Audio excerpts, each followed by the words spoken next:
It's Friday, it's 12:15 and we're live in Westminster. Yesterday morning, Rishi Sunak was in Normandy for the D-Day commemorations. But later in the day, he was gone and the Foreign Secretary took his place. Today, an apology.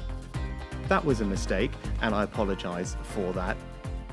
Rishi Sunak will have to answer for his own actions. For me, there was nowhere else I was going to be. A crunch meeting between the unions and senior Labour figures is underway to finalise Labour's manifesto. Meanwhile, the Conservatives make promises on child benefit, with other parties also focusing on families.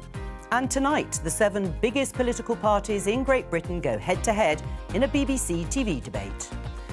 Joining us today, Crime and Policing Minister Chris Philp, Shadow Industry Minister Sarah Jones, Sarah Olney from the Liberal Democrats and LBC broadcaster Ian Dale. This is Politics Live Election 2024.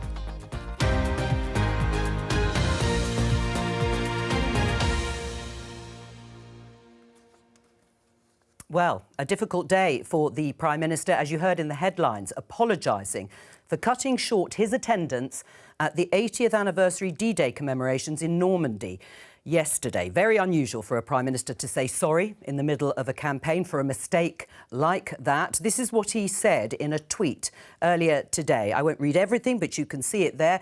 He says the 80th anniversary of D-Day has been a profound moment to honour the brave men and women who put their lives on the line to protect our values, our freedom and our democracy. He says he cares deeply about veterans and had been honoured to represent the UK at a number of events in Portsmouth and France over the past 2 days. After the conclusion of the British event in Normandy, I returned back to the UK. On reflection, it was a mistake not to stay in France longer, and I apologise. Now, the Prime Minister had joined King Charles and the French President Emmanuel Macron and British veterans who were gathered in Normandy in the morning, paying tribute to the fallen on that momentous day, the 6th of June 1944, but was absent, as you can see in this picture here, of gathering of world leaders later on in the day. He was replaced by the Foreign Secretary there on the left, David Cameron, instead. We now know he left early, Rishi Sunak, in order to be back in the UK to record a television interview about the election campaign. What's your response, Chris Philp? Well, I think Rishi Sunak has obviously apologised for missing that last event, the French event hosted by Macron. But as he said in his tweet, both on Wednesday and Thursday, he attended D-Day commemoration events here in the UK, in Portsmouth, met and honoured the veterans. He then went to France, to Normandy, and attended the British event at the new memorial that's been established there. He did miss the French-hosted event. He said that was a mistake and he's apologised. Right, but how does it look? How does it look to veterans, a dwindling number of them, of course, gathered there in Normandy? They made the effort to remember their fallen comrades from D-Day, and the Prime Minister skips off early instead of staying with other world leaders. How embarrassing is that? Well, I spoke to the Defence Secretary earlier today, and at the French event, the one that the Prime Minister missed, there weren't any UK veterans. He met them in Portsmouth, and at the UK event in Normandy, there weren't any UK veterans at the event, the French event he missed. But in terms of veterans, I mean, his government has done more than anyone else. We're proposing to legislate. Why do you keep calling it the French event? Because they were hosting it. Right, but this is the sort of British Normandy memorial, isn't it? It is about British veterans too. It sounds almost as if you are making excuses. Not at all. No, not at all. The Prime Minister has apologised, and I've already said he was right to apologise. But there were a number of events. There was a British-hosted one, with British veterans, with the new memorial that the government has funded, and he was at that one. There was the last event was the one hosted by President Macron. That was the one he missed. Yeah. But he should have been there, and he's apologised. But look, on the point about veterans, his government has done more than any other. Well, I'll come on to that. Veterans I'll come on to that. You say he should have been there. How is it that President Joe Biden, Justin Trudeau for Canada, as well as Olaf Scholz, they were all there. They managed to stay, including the Labour leader, Keir Starmer, John Swinney for the SNP, but not the Prime Minister. How does that look? Yeah, well, look, as I say, he was at lots of events in the UK. He was at the British-hosted event. He's apologised for not being at that one. But you're asking about, support for veterans. This government has done more than any other to support veterans. With a cabinet minister representing veterans in the cabinet for the first time ever. I'll come on to that. Is that enough? Is that apology, reiterated by Chris Philp, a minister, enough to explain the absence of the Prime Minister in the afternoon? The Prime Minister in this election campaign has been let down by a lot of people in number 10 Downing Street. Now, in the end, the buck stops with him. It does. But you look at some of the events at the beginning of the campaign where you think that's just amateur hour, it should not happen. Now, in an election campaign, he doesn't decide where he goes. He will have a grid that his advisors have drawn up. But I would say that I'd like to think if that had been me, I might have thought, well, why am I not going to that? Well, is really going back for an interview that important? And it plays into this narrative that Rishi Sunak doesn't quite get foreign policy and defence policy. These very much are domestic affairs, Prime Minister. But if we think back to 15 years ago, for the 65th anniversary, there was a real row about Gordon Brown not going at all, and he only decided to go when he realised that Barack Obama was going. And so this is not the first time that this sort of thing has happened. What does it say about his judgment, Rishi Sunak's personal judgment in this instance?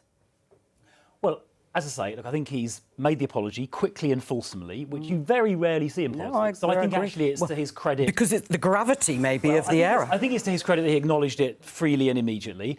But look, he, as I say, attended all the other events, and he has done probably more, as Chancellor and Prime Minister, more than any of his predecessors to support and look after veterans. He's also, of course, pledged to reach 2.5% of GDP on defence expenditure, a pledge Labour haven't matched. So his commitment to the armed forces, I think, is beyond question. All right, well, let's talk to our correspondent, Tom Simons. He is on the campaign bus with Rishi Sunak on the campaign for the Conservative Party. Tom, what's the mood been like? Well, Jo, Rishi Sunak had to deal with two different audiences today, both very difficult. One, a room full of preschoolers. He was visiting a nursery in Wiltshire, and then the rest of us, the media. He has given an interview which has explained a little more about what happened with the planning of the D-Day commemorations. He said it was planned long before the election was called, and the decision seems to have been taken to go to the British event and not to go to the international event and sit beside Joe Biden and Emmanuel Macron, for example, and Vladimir Zelensky. And he's reiterated that he's felt that that was a mistake and that he's sorry. But he's also reiterated his desire to support veterans. He says the government has done a lot for veterans. They did announce some policy on veterans' rights and benefits earlier in the campaign. But as for the mood, well, he turned up, it was a nursery in what you might call dress down Friday clothes, and he seemed intent on getting on with it. But I felt, and saw him talking to us, felt that he was lacking a bit of energy. He looked like this was a bit of a blow, and clearly, from what others are saying outside the bubble of the leadership campaign, if you like, the leader part of the campaign, that this was a mistake, and clearly the Prime Minister has accepted that. Right, well, Tom Simons, thank you. We've been showing pictures of Rishi Sunak there with nursery school children in the sandpit by the looks of it. Just to pick up in terms of what you were saying, Chris Philp, Johnny Mercer, the Veterans Minister, has tweeted that no one has done more to facilitate the work with veterans than this Prime Minister. And at the bottom says, politicians with a sudden interest in veterans should not be taken seriously. I understand the real hurt caused, obviously referring to the fact that the Prime Minister was absent at the international event yesterday, and so does he. They never will. The error of judgment has obviously been explained and apologised for, Sarah Jones. And surely that is a pretty candid move by the Prime Minister to admit a mistake, say sorry, and then carry on with the campaign. Well, I would hope he would say sorry. You'd expect nothing less with such a grave error of judgment. I think what's happened speaks for itself. You don't need me to add to that. What I would just do gently to Chris is to question the commitments, because obviously rough sleeping and homelessness amongst veterans has increased 14% in the last year. And in terms of this government's support for the armed forces more widely, we've seen multiple cuts over the last 14 years, which we are going to have to build back up. But look, he made an error. To Ian's point, was it his advisors, was it himself?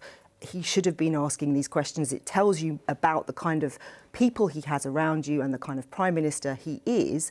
But on the substantive points, we've seen huge cuts to our armed forces and we've seen a rise in veteran homelessness. So these things need tackling too. Well, Chris, one of the problems, in fact, that Johnny Mercer broadly refers to is what has happened, and the apology for his absence has overshadowed much of the work that's been done, because that's what a lot of people will remember. Do you admit that?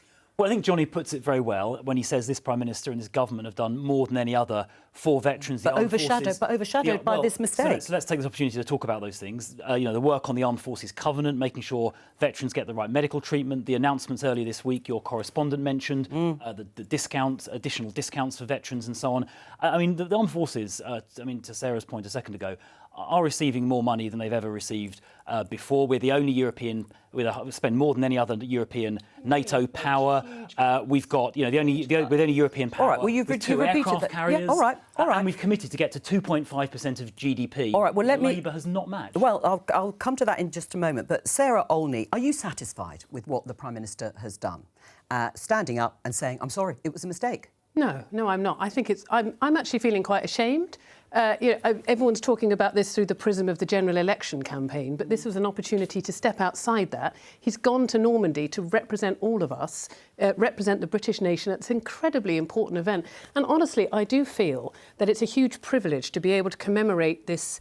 It's its 80th anniversary of D-Day with people who are actually there. It's going to be the last time we have a significant anniversary. He did actually do that in the morning, when that is clear. He was there. He made a speech. No, I understand that. But, I mean, you picked up on Chris talking about the French event. It was an international event. We need to acknowledge that D-Day was a coming together of allies. And, we need to acknowledge that it was an international, effort on D-Day, and we need to acknowledge the sacrifice of the Americans, the Canadians, the French, and the fact that our Prime Minister couldn't do that on our behalf. So I think it's really shaming. What have you done yesterday to market, Sarah? Oh, Chris, come on. Well, I have to tell you, Chris, I was due to go to a D-Day event in my constituency, but I was uninvited because the general election was called and it was felt inappropriate to have politicians there. So let me tell you why. So hang on, Chris. And I went just as a member of the public yesterday evening. Right, all right. But Ian, for grassroots Tories... I am not the Prime Minister, and I am not out there in Normandy representing everybody else. It's a completely different... I don't know why you're putting this on me. I'm entitled to feel ashamed of what our Prime Minister has done in a foreign country on our behalf. Yeah, it's a little bit below the belt to try and put it on Sarah Olney as a candidate and make a comparison with the Prime Minister. With the Prime Minister. Well, good for you. Ian, grassroots Tories, what will they think of this? I mean, we've had... not a grassroots story, but former British Army commander in Afghanistan, Richard Kemp, who has given an interview saying he should have stayed. He should have stayed for the whole event. What impact will that have on grassroots Tories? In any election campaign, any candidate is reliant on their party workers to go that extra mile, to deliver that extra 100 leaflets. And there have been so many things that have happened over the past couple of weeks that I think will have demotivated people. And on the same evening, you have the, 3 opinion polls putting Reform UK up quite substantially.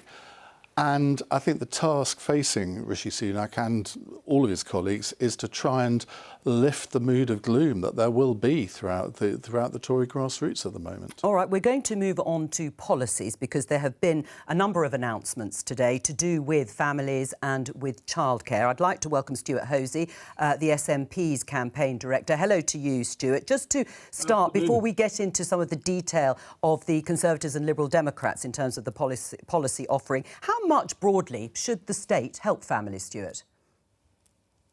I think the state should help families as much as they possibly can, particularly those families who are struggling. We know that over the last decade and more of austerity, huge numbers of kids, families and children have been dragged into real poverty. So what have you done? Well, the key thing we've done is introduce the Scottish Child Payment. That's £26, £27 a week now.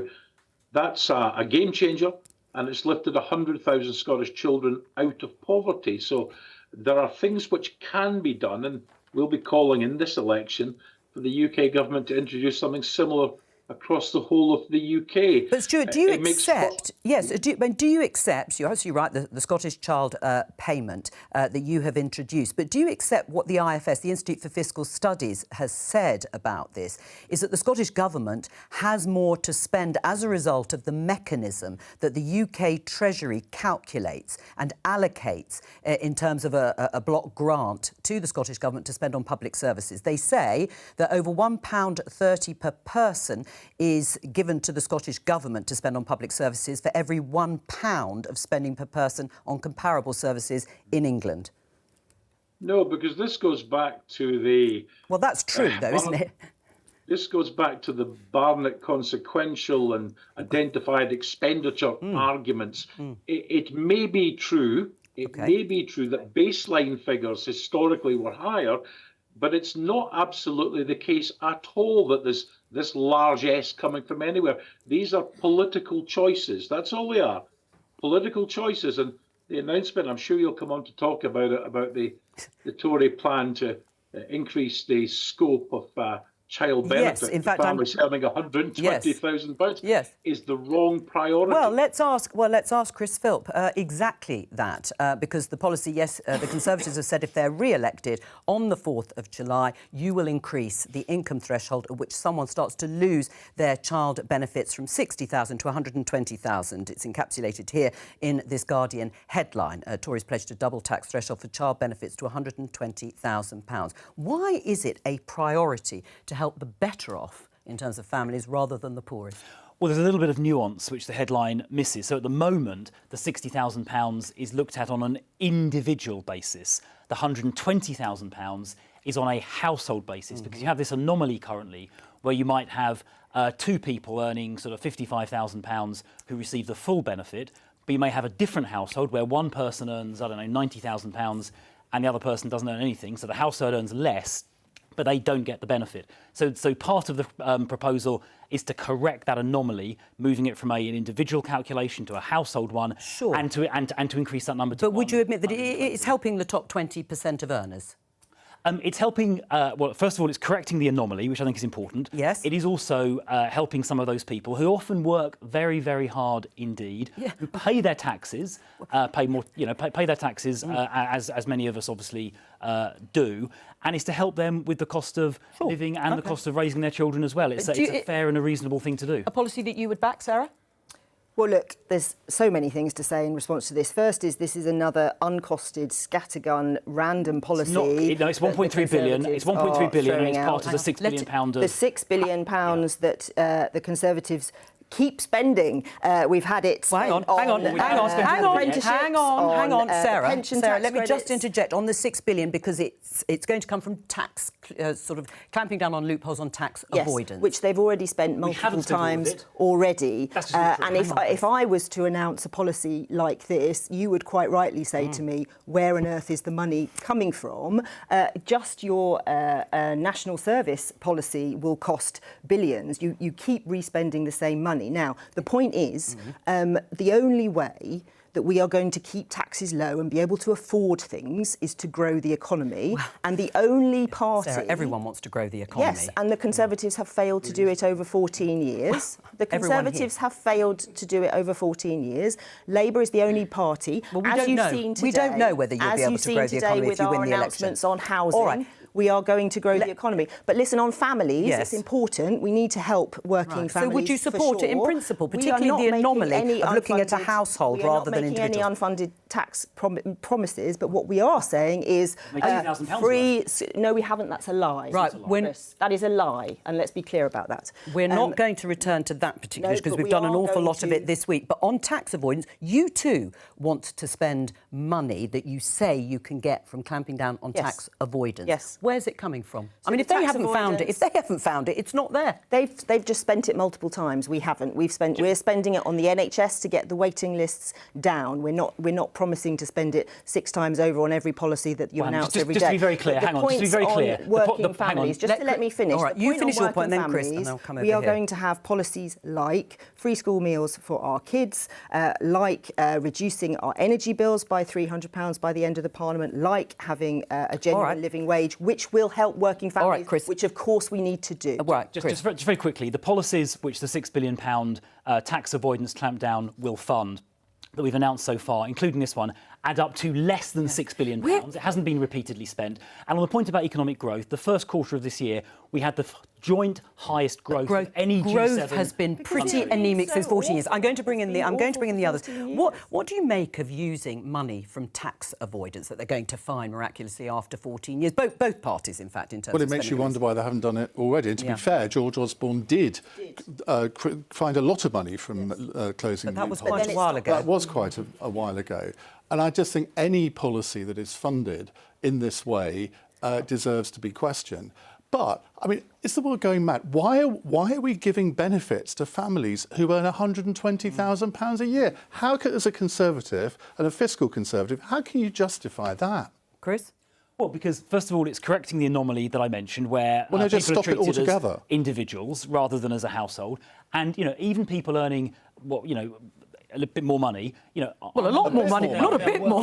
They are working hard. They are paying their taxes. All right. And they deserve... well, the reason it wasn't done 10 years ago is because, obviously, Labour crashed the economy. And as Liam Burns said, there was no money. There was no money left in 2010. But that was 2010. Difficult decisions had to be made. Hang on. Chris, it would be far better if the money is there, which it isn't, we all know that, but if the money is there, why not spend it on people at the bottom of the pile and actually increase child benefit for those who really need it? Well, of course, I mean, see the tax credit system, which goes into tens of billions of pounds, far more than this. The vast majority of those benefit monies are targeted at people with lower incomes because that's how the tax credit system works. Let me bring in Sarah Olney, because the Lib Dems are offering to double statutory maternity pay to £350 a week and create a new Use It or Lose It Dad month, encouraging more fathers to take parental leave. Isn't the reality that many men can't afford a dad's month that you're proposing? How will you include those who are perhaps just starting work, who are self-employed in this scheme? Well, that's precisely part of our policy announcement today. We want to enable men to be able to claim their statutory paternity pay at 90% of their existing salary. We want to be able to extend the entitlement to those who are self-employed. Currently, about a quarter of fathers are not entitled to paternity leave or pay under the current system, and we very much want to be able to extend it to everybody so that obviously mothers are most important immediately after the birth, but enable fathers to play that really crucial role in the early days. Stuart, would you support that sort of policy? That sort of policy has some merit, and it's certainly worth being investigated. But can I just say, listening from a distance to this debate, it is thoroughly, thoroughly depressing. Remember when the changes were made to child benefit during the financial crash? It was the right thing to do then to save money. Now, if money was no object at all, there's an argument for saying, let's reintroduce a universal child benefit. But money is tight as hell. And I'll tell you, if I was a household, a mum, a dad, a couple, earning modest income, listening to this, where some people, households earning 120 grand, are going to get a pre-election bung bribe just before an election. When we know... Stuart, who had ever thought of election bribes?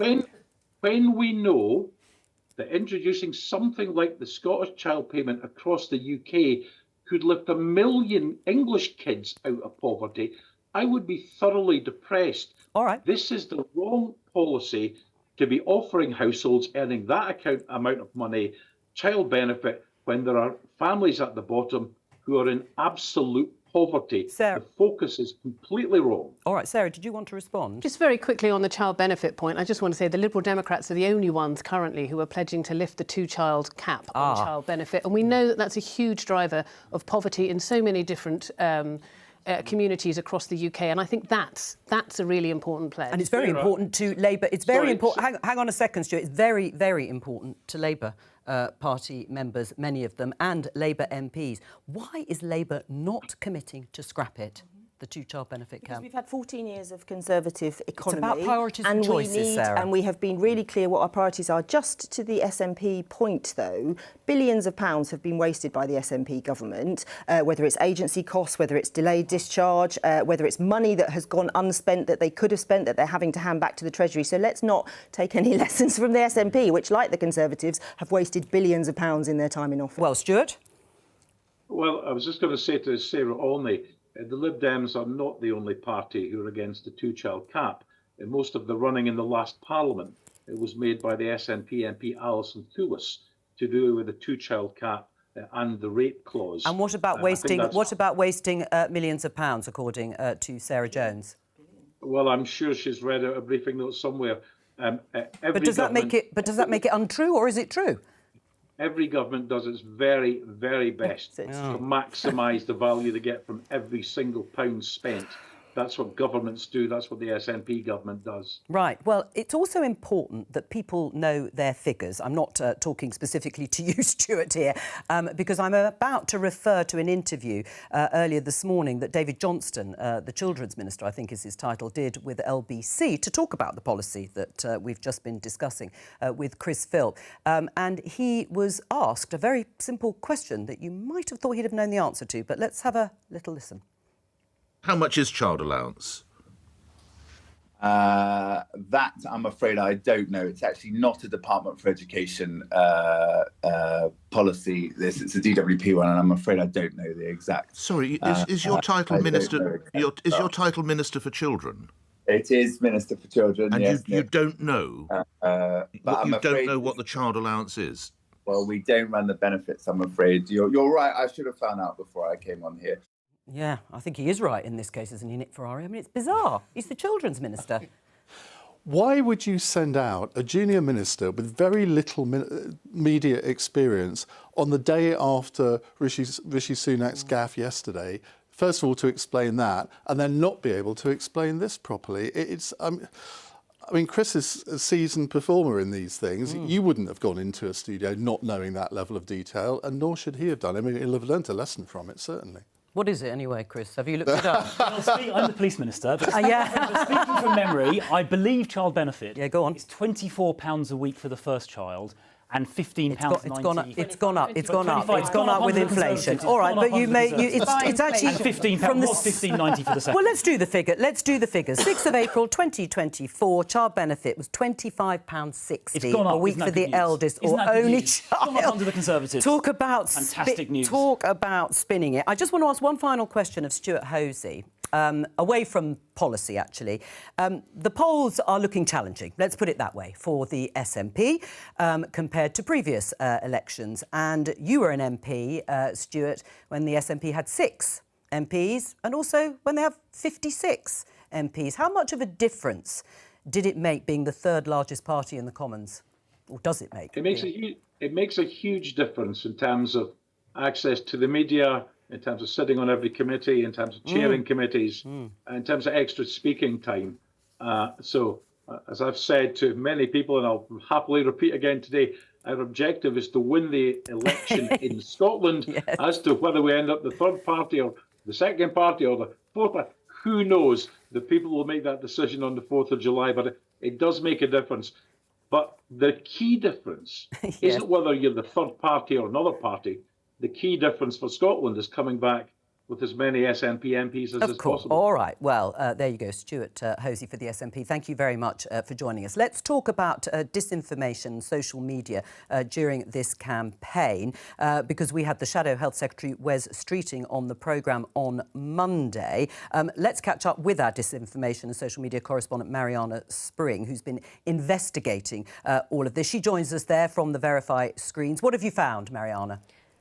Hiya, thanks for having me. And I'm going to be talking about that clip of Wes Streeting in a second. But let me first tell you a little bit about the undercover voters. So the undercover voters are 24 fictional people I created based on analysis by the National Centre for Social Research. They've got social media profiles across all of the main sites, and they give me an insight into what's recommended on different people's feeds. The profiles are private, they don't have any friends, so they don't mislead people. And what's been happening? Well, I've been examining the feeds of some of my undercover voters who are based in who are based in Halifax, which is one of the battleground, not in Halifax, sorry. Oh no, they are based in Halifax, which is one of the battleground constituencies. All right, we'll stick with Halifax. Here you go. Battleground constituencies that I've been analysing. So there are 3 undercover voters in each. And let's meet the characters. So we've got Kieran, who is feeling quite disillusioned about politics. He's in his 20s. We've got 71-year-old Patricia. She's kind of interested in politics, not sure how she feels. And 44-year-old Mariam, who's really not that into politics at all. And it's Kieran's profile on X that has been particularly interesting this week. So I've been investigating a group of profiles on the site, which we used to call Twitter. I spotted coming up on Kieran's feed. They've been sharing and amplifying several doctored or deep-faked clips of politicians and then adding supportive comments, giving the impression the clip is real. Patricia has also been seeing some posts which are reused old clips of politicians that are critical of politicians for expressing support for Palestinians, and these have included abusive and Islamophobic remarks in the comments, but I haven't found any evidence of a similar network of accounts doing the same thing. So let's talk about the clips that Kieran has seen. One of the videos shows Labour Shadow Health Secretary Wes Streeting on Politics Live on Monday, as you say, and you were discussing the prominent Black Labour politician Diane Abbott, and this clip, which has been edited, suggests that Mr Streeting said "silly woman" under his breath. Those words, as you know, were never said in the broadcast.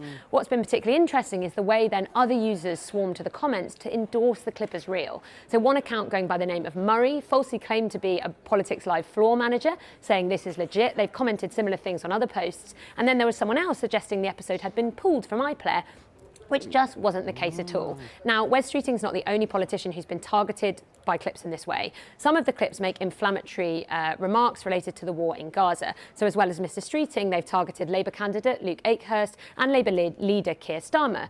They've also targeted Reform UK leader Nigel Farage. And some of their fake clips, like this one, are clearly absurd and satirical. But there are others that really falsely portray candidates, saying politically damaging things, while in the comments, the network of users then work to make them appear believable. Some of the ex-users pointed out they believed these clips to be faked. Some responded with abusive remarks, and others were clearly confused about what to believe. There's one person I messaged who said they thought that clip of Wes Streeting could be real, and they described these tactics as really damaging. The clips have even led politicians like Wes Streeting to actually come out and denounce them and say this did not happen. Now, the BBC's identified some of the users responsible for these videos who describe their approach as a form of trolling, so posting large amounts of ironic, low-effort content to derail productive discussion, distract people, provoke a reaction. And some appear to coordinate their posts on a Discord server. So that's an instant messaging and chat community Discord. At least 2 of the people I've tracked down appear to be in their 20s and 30s, based in the UK. One of them is this Men for Wes account, which declined to request to speak on the phone and declined to disclose their identity.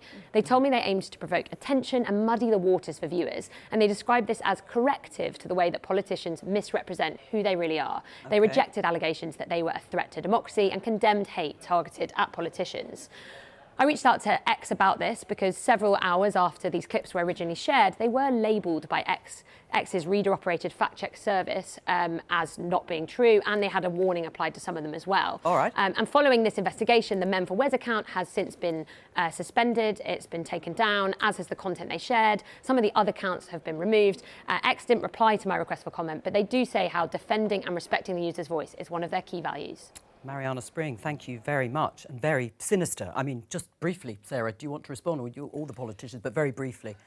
Well, obviously, we know that new technology, AI, has huge potential and can do really good things, and we know that's the case. But we have to make sure we've got binding regulation of the companies that are developing AI, and that's something that Labour want to bring in, the Conservatives haven't.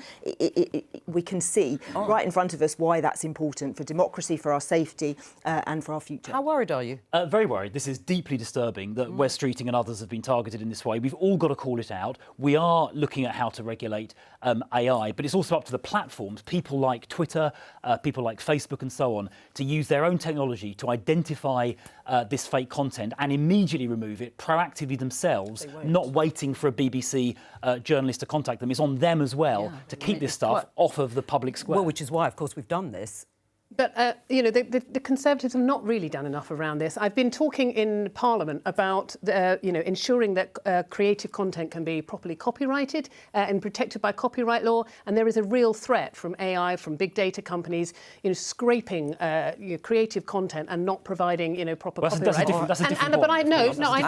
No, I've asked the government about this on a number of occasions. At first, they were all like, yes, we're going to do the guidelines. My last conversation with Michelle Donnellan about this, rowing right back. They are throwing our creative industry to the wolves, and they don't, you know, they are not driving forward the way that Rishi Sunak, and you know, it kind of implied that he was going to really provide the protections that people need. Look, I mean, the creative industry point you're making may be valid, but it's a totally different point, if I may say so. I don't think so. It's all about how seriously the Conservative government responds to the threat from AI. The Online Safety Act, as you know, or should know, gives Ofcom enormous new powers to take action in this area, and I expect them to use them. All right, let's just show you the election debate happening this evening. The BBC's 1+7, as you can see there, representatives and leaders of the parties, the biggest political parties in Great Britain. The audience will ask questions, and the BBC will also ask members of the public to submit questions via the BBC website.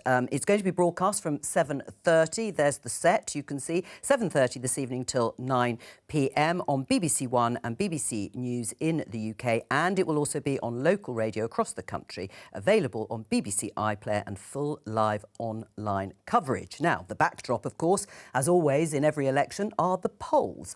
Let me just show you the latest update of the BBC's poll tracker. You can see here, general election voting intention.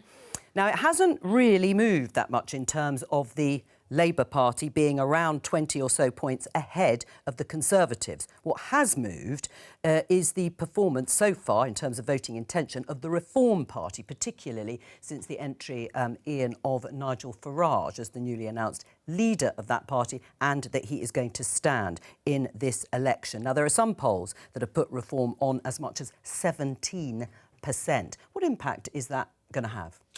It could have a massive impact, and I said a few weeks ago that I thought it could be Reform, and on the other side, the Workers' Party and the Greens, who could decide how big Labour's majority will be. Because if Reform do well in sort of the red wall seats and take votes away from the Conservatives, that could mean that Labour win rather more seats in those areas. Similarly, in the South, if they take it away from the Conservatives in the South, it lets the Liberal Democrats in potentially. But it could happen on the other side too. There are a lot of people in this country on the left who are very unhappy with the Labour Party at the moment. Now, if they decide to go en masse, I don't think they will, but if enough of them in particular marginal seats do not vote Labour and vote Green or vote Liberal Democrat, well, particularly if they feel they're so far ahead in the polls. Yeah. And that could cost Labour a few seats. I think it's fewer than Reform will cost the Conservatives. Right. I mean, do you think you should change the campaign in any way to meet the challenge from Reform? I mean, that was partly the reason given to us for calling the snap election, partly the reason perhaps for the pensioner triple plus lock or the National Service Plan,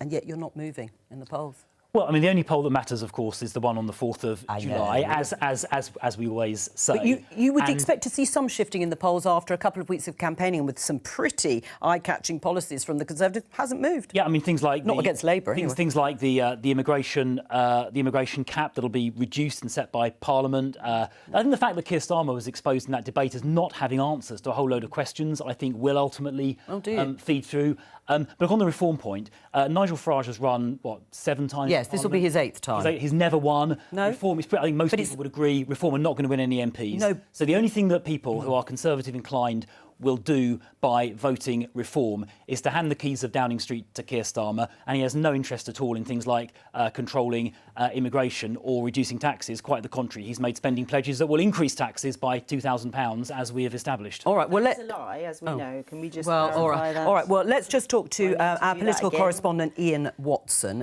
because he is outside the meeting that is being held. It's called a Clause 5 meeting, and it sounds all very important and exciting, and it is, because it is the final bits being put to the manifesto for the Labour Party. What's going to be in it? Do we know yet, Ian? We do know some of the things that's going to be in it. There's a couple of late additions, for example, on immigration, a commitment to get that down. But Labour's argument will be they've got a plan for this. They'll tie it to their plan for skills and training. There's also going to be recognition of a Palestinian state during a peace process, but some on the left say that's watering down a previous policy of immediate recognition of a Palestinian state.